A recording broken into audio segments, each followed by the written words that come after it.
Mga katambay, mga kababayan, kamusta po? Si Kamanong po, nagbabalik naman po muli para po magkomento po sa inyo dito po sa Tambayan mga kabayan. Samahan niyo po inyong lingkod, magkomentuhan po tayo mga kababayan. Magandang umaga po muna sa inyo, tanghali, hapon, gabi at madaling araw po sa ating lahat. Sana po nasa maayos po tayong kalagayan lahat mga kababayan. Mga kababayan, umpisa na po natin, komentuhan po natin mga tambay. Ito pong si Garbage in, Garbage out mga katambay. Isa rin pong itong vlogger mga kababayan na tinatawag po ng Vice President na garbage in, garbage out. Ito po, binabanata niya po si Anjo Iliana dahil po si Anjo Iliana ay isa pong artista at isa rin po itong empleyado ng gobyerno kay Senador Jinggoy Estrada, I think. At marami rin po itong pinasasabog. At ito po ay bumabatikos din po. Dahil una-una, noong nakaraan po, sinabi niya po, si BBM daw po ay napakahusay na pangulo ayon sa kanya dahil napakahusay daw po maghugas kamay. Sa lahat daw po ng anomalya na nangyayari sa gobyerno ng binagawang Pilipinas ay lagi pong naghuhugas kamay daw po si BBM. At syempre po, binatikos din po niya ngayon ito pong senador na Senate President na dati rin pong artista rin po ito. At meron din po sariling programa po ito na Itbulaga. Hindi po ba? Si Tito Sen na tinatawag na nasa University of Wambol University daw po ito. Mga kababayan. Ito po, pakinggan po natin si Garbage in, Garbage out na tinatawag ng Vice President. Mga kababayan. Ito po ay Yusek po ito, tagapagsalita po ng Pangulo. Pero grabe po ito sa kanyang mga vlog. Halos lahat po ng mga sinasabing mga DDS at mga sympathizer ng nasa tama at nakakita ng mali na ginagawa nila ay pilit po itong binabatikos at itinatama ang ginagawa nila at sila ay laging nasa tama at kailanman na hindi sila nagkakamali. Ganyan po kalilinis ang mga tao na ito, mga kababayan. Samantalang tayo nagpapasweldo sa mga hayop na ito umano. Pera po natin ang ginagamit po nila sa lahat po ng bagay na meron sila. Pritsyo, bakasyon, sweldo at mga extraordinary na mga expenses ay galing po lahat sa atin mga kababayan. Pakinggan po natin mga kababayan at komentuhan po natin. Meron siyang gustong mangyari. Eto, alamin natin bakit siya ganito. Siguro kasi po ang baba na po ng ng trust rating. So what? Diba? So, bakit? Sino ba ang nag-rate diyan? Natanong mo ba? Nakita mo ba yung trabaho ng Pangulo? O bulag ka rin? Tulad ng ibang mga DDS. Baka pwede naman, Mr. President. Experience the irresistible crunch. Nakita niyo po mga tambay, binatikos pa mga DDS, bulag din daw po katulad ng mga DDS na yung ginagawa ng presidente niya mga tambay ay napakarami pong napakagandang ginagawa ayon sa kanya. At pinintasan pa daw ang mga DDS na bulag at hindi nakakita na magandang ginagawa ng Pangulo niya mga tambay. Ano po ba magandang ginawa? Mayroon po ba kayo nakita, mga kababayan? Anong tawag sa ganun? Follicle ba tawag doon? Hindi ko pa alam. Parang dikta lang sa'yo. Yung- Diba? Kailan ba itong dikta to? Parang dikta lang sa'yo.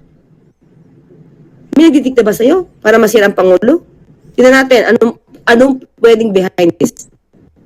Yung drug test. Baka pwede na po kayo follicle drug Okay? test. Sige. Bakit, mga clear? Bakit siya nagsasalita ng ganyan? Ito kasi yung talagang plano niya. Ito yung plano nila. Plano Hindi lang nila. siya. Okay? Ibigay na natin kay BP Sara. Pag bumaba si BBM kasi 3 taon lang naman 'yun eh. No. Di ba? Hindi naman 6 years 'yun eh. So yung natitirang 3 taon na para kay BBM mapupunta kay 2.5 na lang nga eh. 2.5 bigay. Oh, ganun lang yun. So, disturb kayo. Kaya sinisiraan niyo yung Pangulo kahit wala kayong ebidensya. Diba? ebidensya, hanggang yan na Wala pa ba ebidensya? Mambihirang buhay yan, no? Pera ng taong bayan nawawala, hindi malaman kung saan napupunta. Proyekto, ghost project, mambihirang buhay yan, no? Bulagin mo na lang ang taong bayan para wala kami makita. Ginagawa mong bulag at bobo, tanga, gago ang taong bayan. Kitang-kita na nga, hindi naman bulag ang Pilipino para hindi makita ang mga pinaggagawa nyo. Saka si Anjo Iliana, taxpayer yan. May karapatang magkomento yan. Taxpayer yan. Nagbabayad ng buwis yan. At ang buwis na ginagamit ni Anjo Iliana, ang nakikinabang kayo. Kumikita kayo. Pinasusweldo kayo ng buwis ni Anjo Iliana. Di ba? Mayaman si Anjo eh. May mga properties yan, may mga sasakyan. Di ba? Maraming ari-arian. Eh lahat po yan, binabayaran niya ng buwis. Sino po ba nakikinabang ng buwis? Mga kabayan, hindi ba isa ngayon na nagtatrabaho sa gobyerno? Ito pong binabati ko si Anjo Iliana. Mga kabayan, karapatan niya yon. Dahil karapatan din niya magtanong, bakit hindi ka magpulburon test? O yung sinasabing hair follicle pulburon test ni Anjo. Mga kabayan, nakita niyo po, karapatan ni Anjo yun eh. Nasabihin niya rito kay Yusek na tinatawag na garbage in, garbage out. Na dismayado siya sa panunungkulan. Hindi po ba? At hindi po ba nangyari yan? Nung panahon po ni Erap at ni Gloria, hindi rin po natapos ang termino ni Erap. Hinugot po ng mga militar ng AFP. Hinugot. At si Gloria na po nagpatuloy ng panunungkulan ni Erap. Eh bakit nagtataka ka? Takot na takot ka ba, Yusek, na mapunta kay BP Sara ang panunungkulan na maging presidente? Bakit? Natatakot po ba kayo sa mangyayari senaryo? Dahil nakakita po kami kung paano po kayo magpatupad ng batas, lalong-lalo ang iyong commander, ang iyong boss. Hindi po ba? Sa panunungkulan at sa inyo lang namin nakita na ang ginawa ninyo karamihan umano ay bend the law, break the law. Hindi ba? At sinasabing justice erase. Hindi kaya, mga kababayan, ituloy po natin. At talagang grabe po ito, mga tambay. pagpipilitan nyo, hair follicle test, bakit hindi mo ito binanggit sa panahon ni Duterte na umaming nagmamariwana siya? Na umaming nagpe-fentanyl siya to have that feeling ng cloud 9. Diba? Dating Pangulo Duterte, Ngayon nga ang issue eh. Bakit mo ibabalik yung dating Pangulong Duterte? Wala naman siyang malaking issue tungkol sa pulburon. Ngayon, malaki ang issue sa pulburon. Ang hirap sa'yo, ang hilig mo magturo. Wala pang napapatunayan ng amo mo, turo ka na ng turo. Hindi mo ba alam, abogado ka, pag nagturo ka na nagturo, yung 3 daliri, sa'yo nakaturo. Hindi po ba? Usually, di ba? Ang hirap dito sa abogado na ito, mga tambay. Nung siya po ay naging Yusek, mga kababayan, ay grabe na po kung proteksyonan niya po ang amo niya. Natural naman po yun, mga kababayan. Dahil nga po yung sinasabing greedy, sakim, gahaman sa kapangyarihan umano. Samantalang nung hindi po siya Yusek, ano po sinasabi niya? Nung panahon na siya ay vlogger din at hindi pa siya Yusek, pinakamahinang presidente ang tingin niya. Dahil napakarami daw po nitong Yusek, may sekretary na, may Yusek pa, at kung ano-ano pang mga ASEC ang nakalagay po sa pamamahala ni BBM. Mahinang presidente ang tingin niya, mga kababayan. Hindi po ba? Pero ngayon, ubod na po ng galing. Bakit? Sa pakinabang po ba? Nagtatanong na si Kamanong, sa pakinabang ba? Malaki ba ang bigayan? Malaki ba? Nagtatanong lang. Hindi na masama magtanong. Hindi po ba? umaming nagmamariwana at the time na siya presidente to keep him away. Grabe. Yun pala, kaya pala niya sinisiraan ng Pangulo kasi gusto niya si BP Sara agad ang umupo. Diba? Bakit? Ba't ka nag-iingay? Natin kay Sara, makikita pa natin kung ano yung niya. Di mo ba nakikita yung niya. performance ni BP Sara ngayon as Vice President? Di mo nakikita? Hindi Kitang-kita. mo makikita pa natin ang performance. So wala ka nakikita ang performance niya? ano niya, performance. Hindi ba nakikita nito? Palibasa ito, talagang inilagay lang po ito para po manira ng manira umano.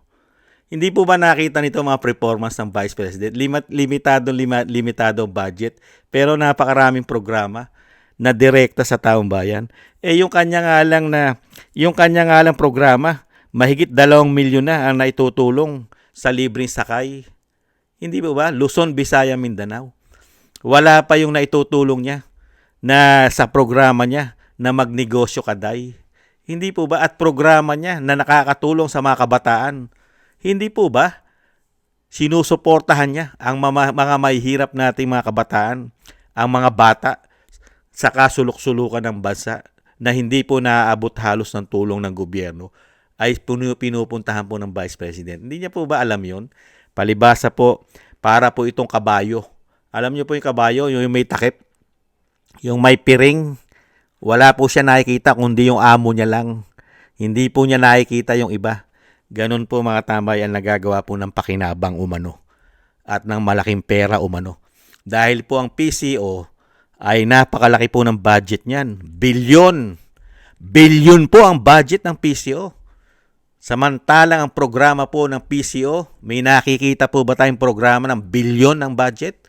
Ikumpara mo sa 700 million plus ng Office of the Vice President. Ikumpara mo dito sa nagsasalita ngayon na puro basura daw po ang lumalabas ayon sa Vice President. At si Anjo Iliana naman po ang tinitira ngayon. Ibang klase. Yeah. Pwede. Bigyan na natin kay Sara. Makikita pa natin performance. Diba? So wala ka nakikita performance ni BP Sara. So gusto mo itry. Diba? Masama loob. Gusto mo itry.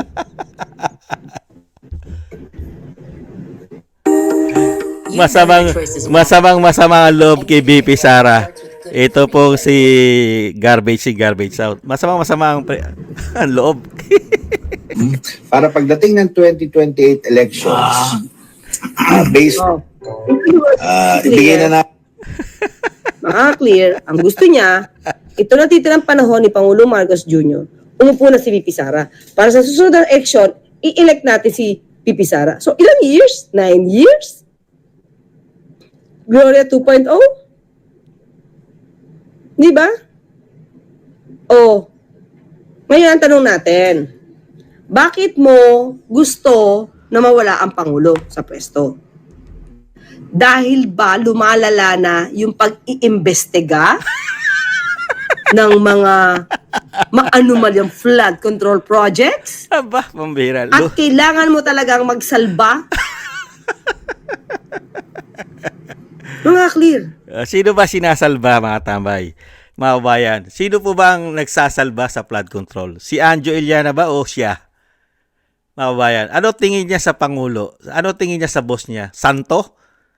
Siya ang pinakamalinis na politiko? Siya ang commander-in-chief, 3 taon mahigit, mga bayan.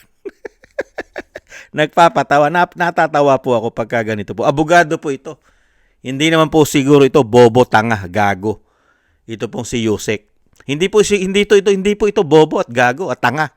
At hindi po ito nagpapakabobo. Hindi po ba? Alam niya po kung sino ang may accountability po sa lahat na nangyayari pong korupsyon sa ating bansa. Sino po ang may accountability? Sino po ang gumagawa ng budget? Sino po ang pumipirma? Sino po ang gumagawa ng mga proyekto at babudgetan at dadalhin sa Kongreso para himayin lahat ang proyekto ng gobyerno? Sino po ba ang gumagawa? Hindi po ba Office of the President? Sino po ang pumipirma pagka ito ay narebisa na at naayos na ng House of Representatives at ng Senado at dyan na po nagkakaroon ng hocus-pocus? Sino po ang nagre-rebisa para pirmahan ang budget natin? Si Jinggoy Estrada ba? Si Anjo Iliana ba? Si Robin Padilla ba, mga bayan? Hindi ba ang amo niya? At ginagawa po tayong bobo, tanga at gago ni Yusek. Wala po bang ginawang anomalya ang kanyang amo? Kamusta na kaya ang binenta pong ginto na hindi pa po naipapaliwanag at hindi rin po ipinapaliwanag ni Yusek ang ginto na 30 tons 30 toneladang ginto sa Central Bank. Ayon po yan kay Atty. Vic Rodriguez. At nasaan na rin po ang Maharlika Investment Fund. At naisauli na po ba ang bilyon-bilyon, hindi bababa sa 60 billion na nakuha sa PhilHealth? Mga kabayan, at nasaan na rin po ang mga pera at may issue rin tayo at may issue rin sila. Hindi po ba sa GSIS, SSS, PDIC at marami pang iba at may issue pa sa loto at bagsak na ekonomiya. Pati ang Philippine stock natin ay bagsak. Mas malaki po ang ginagastos kaysa pumapasok.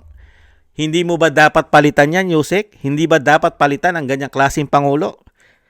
Palibasa, lahat kayo'y nakikinabang sa pera ng taong bayan. Binabaon nyo kami sa utang, trilyon-trilyon ang inutang nyo na wala naman kayong ipinagmamalaki at ipinakikita sa taong bayan na malalaking proyekto. Maliban lang po sa mga ghost project at napakahihinang klaseng proyekto. Hindi po ba? Kung yung eskwelahan nga lang, na nga lang, 22 classroom ang naipagawa lang ninyo. Hiyang-hiya naman kami sa balat ninyo. Itong 2025, 22 classroom sa buong Pilipinas. Unbelievable. Tapos, yung pabahay na sinasabi nyo, 1 million. 1 million pabahay a year? Mag-aapat na taon na. Ang target pa lang at ang matatapos pa lang na sinasabi po, nasa 300,000 pa lang. Nakita nyo yung mga proyekto? Pero kung mag-budget po sila, di po ba napakarami po nilang binabudget, mga kababayan? Ibang klase po. At ito pa po mga tambay, ito pa po yung isang ano ni Anjo Iliana, mga kababayan. Pakinggan po natin. Ito pong isa pa. Marami pong inaano si Anjo Iliana at sinasabi rin po ni Yusek, pati po ang Itbulaga ay nadadamay raw po. Siya ang may experience dun . Experience niya yon. At siya ang may kaalaman dun at hindi mo kaalaman yon. At walang kaalaman si Yusek kung ano nangyayari sa likod ng Itbulaga. Dahil si Anjo ay matagal nagtrabaho ron. Ngayon, kung nagkakaroon sila ng problema sa Itbulaga, problema ni Anjo yon. Saka ng Itbulaga. Lalong-lalo yung mga sekreto nila. May mga kanya-kanyang sekreto po yan, mga tambay. Ito po, pakinggan po natin si Anjo. Tito Sen, ang dami mo na naman na pinalabas na yung mga bayaran mo na sa mga vloggers, Tito Sen. Gusto mo talaga ng Tito Sen, gusto mo talagang laglagan? Gusto mo i-reveal ko na mula 2013 kung sino po yung kabit nyo, Tito Sen? Okay ba sa iyo, Tito Sen? Gusto mo sabihin ko na kung sino yung kabit mo mula 2013 na pinalakad mo sa akin? Ayan. Sabihin mo lang, Tito Sen, at ko na. Iba-box reveal ko na. Sasabihin ko na sa taong bayan kung sino yung kabit mo mula 2013. Sige lang, banatan nyo lang ako at marami pa akong ilalabas. Ayan po, Tito mga Sen, tambay. Marami pong nailalabas si Anjo Iliana, di ba? Kahit nga sa Pangulo, may nilalabas siya, di ba? Na issue. At syempre, question niya. Ganon din po kay Tito Sen na tinatawag niya. Mga bayan, meron din sikreto. At yan din po, pinatotohanan din po ni Maharlika yan, di ba? Na si Tito Sen ay meron din sa ibang bansa umano ayon kay Maharlika. Matagal na po yung issue na yan, mga kabayan, di po ba?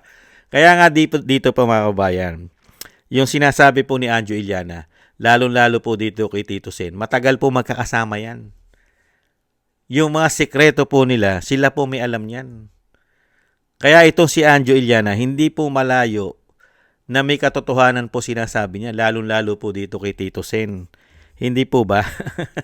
Dahil sila po yung tinatawag na mga mga galamay, mga utusan, inuutos-utusan. Hindi po ba? At maraming sekretong alam yan. May mga sekretong hawak yan. Lalong-lalo dyan sa Tito Vic and Joey. Hindi ba? Hindi naman po mga malilinis ang mga tao na yan. Dahil nakita naman po natin, papalit-palit din sila ng asawa. Hindi po ba, mga kabayan? idinagdag lang po natin kasi yan po ang mga issue ngayon eh. Yan po ang mga issue ngayon kay Anjo Iliana. Binabanatan po ni Anjo Iliana ang gobyerno dahil sa nakikita niyang talamak na korupsyon at hindi magandang pagpapatakbo ng gobyerno. At nakikita rin niya ang ginagawa po ng Senate President na si Tito Sen na hindi po nakikita ni Iliana na ito ay para sa taong bayan. Ang nakikita rin ni Iliana ay nagtatrabaho si Tito Sen sa kapwa niya politiko para po sa sinasabing para pagtakpan lalong-lalo ang anomalya ng korupsyon na mahigit 3 taon. At siyempre ang pagpapabagsak din umano sa Vice President. Hindi po ba? At pagdating naman dito kay Yusek, wala naman tayong mapapala dito kay Yusek, mga kabayan.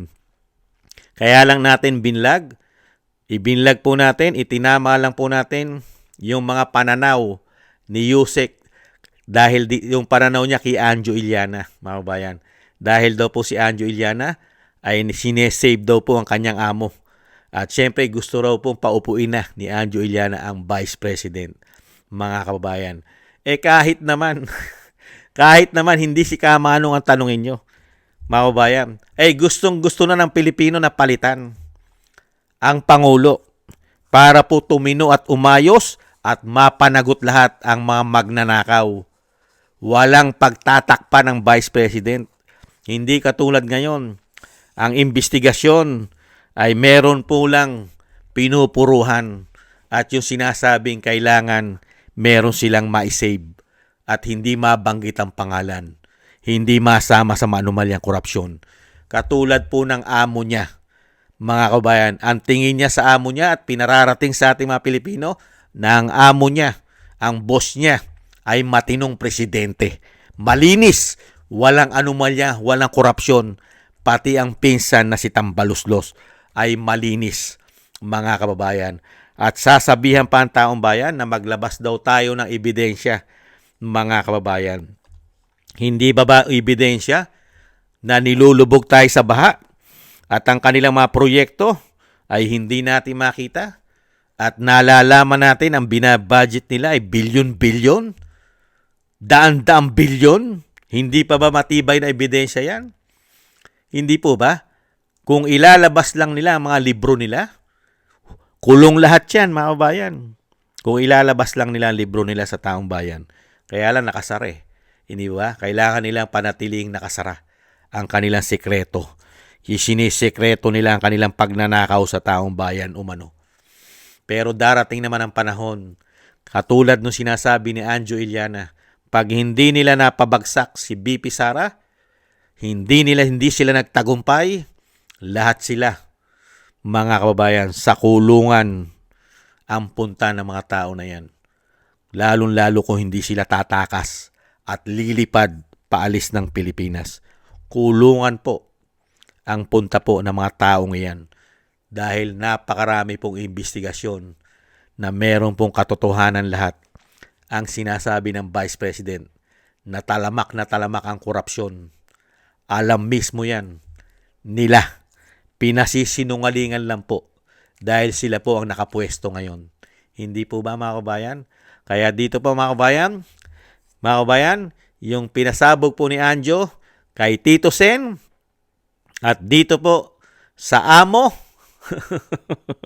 sa amo po ni Garbage In, Garbage Out, mga kabayan, ay masamang loob po. Masamang ang loob ni Yusek Castro kasi lahat ng sinasabi ni Anjo Iliana ay 100% totoo. Masakit po kasing tanggapin ang katotohanan, mga kababayan. At kailangan pong pasinungalingan yan dahil trabaho po yan na binigay sa kanya. Yan po ang trabahong ibinigay sa kanya. Ang mali ay itama. Ang tama ay imali. Hindi ganun po yun eh. Babaluktutin mo ang tama. Tapos yung mali, itutuwid mo. Ganyan po sila eh. Yung ginagawang tama ng Vice President ay binabaluktot po nila yan. At sinasabi sa taong bayan na wala daw nagagawa ang Vice President ayon sa kanya. Pero pagdating sa amo niya, nabaluktot na, ay pilit pa rin niya itinutuwid na napakahusay na Pangulo at napakaraming nagagawa. Hindi nga lang natin nakikita at tatawagin pa tayong DDS dahil wala tayong nakikita. Mga hunghang, itong mahindot na ito. Hindi pa kayo tamaan ng kulog at kidlat kung ito'y nagpaparusa na. Hindi po ba mga kabayan? Maraming salamat po sa nagusto po ng ating Tambayang Makabayan sa YouTube at TikTok. At ganun din po sa ating mga subscribers. Thank you po sa inyo. Mabuhay po kayo. At sa mga nagbibigay po ng tulong at biyaya, maraming salamat po. Shoutout po sa inyo lahat. At sa mga nagko-comment po, like, share, and subscribe. Thank you po sa inyo mga kabayan. At yung panalangin po natin sa ating bansa, sa ating bayan, na matapos na po sana at dinggin po sana sa lalong mabilis ng ating Panginoon na mawakasan na po ang kasamaan po nila na ginagawa po sa ating bansa at sa ating mga Pilipino. Matapos na po sana sa lalong mabilis. At ang dasal din po natin sa pamilya Duterte na sila po yung maingatan sa kapahamakan ng kanilang pamilya. Ang ating Vice President, ang dating Pangulong Duterte na mailayo po sa kapahamakan at madugtungan pa po ang buhay at kalakasan ng dating Pangulo. Maraming salamat po sa mga dasal. At ganun din po mga tambay, tayo po yung manalangin para po sa ating kaligtasan at sa ating buong sambayanan. Thank you po mga tambay. Taste lang po. Paalam. Bye-bye.